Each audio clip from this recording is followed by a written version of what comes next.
In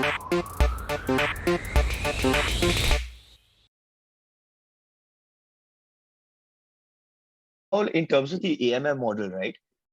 While Ocean's AMM model it innovatively attempts to solve the pricing problem for data and allows publishers to evade the question, and it's a very difficult question of how much is my data actually worth.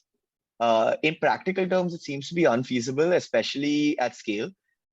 So, like I said, with millions of data sets, you need deep liquidity for all of them to accurately price the data tokens and not suffer from high slippage.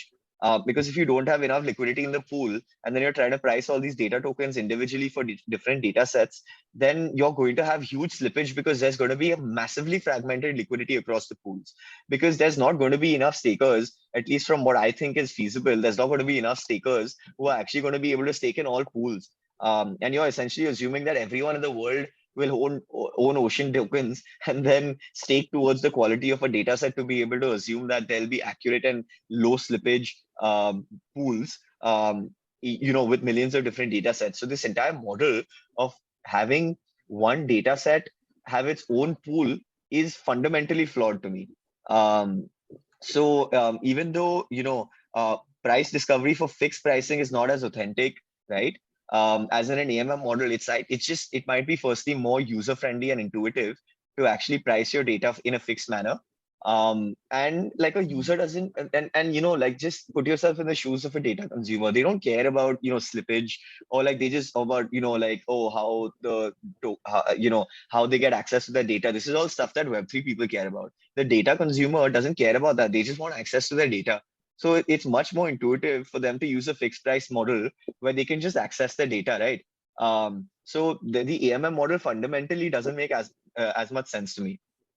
Now, what I think might be a better middle ground is to combine a bid auction model with a fixed price model to essentially have both good price discovery combined with ease of use for the customer. So what you could do is that for the first time a data set is introduced, you have a bid auction model that people bid for that data set. Now that price at which the highest bid wins remains the fixed price for X amount of time, let's say 3 months. And then after that, to update reflected to reflect updated demand in the marketplace, for that data set, you can have a bid auction model for that data set every 3 months, or however much time the data publisher chooses for. So you can continuously update the fixed price of that data set. So what it does is it kind of balances between ease of use for the user and between wanting to get the price discovery of that data set correct. And I think that that's a much more scalable model as well, and it's much easier to use for the customer. But it does bring up a question in that if the AMM model is not successful, how will the Ocean token generate fees, and how will the token accrue value? And that brings us back to the point which we were talking about earlier, which is the Ocean token doesn't necessarily have a use case here.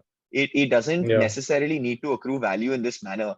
If the end goal is to create a liquid data marketplace, then you don't need the Ocean token. It might actually be easier to do it without the Ocean token. Um,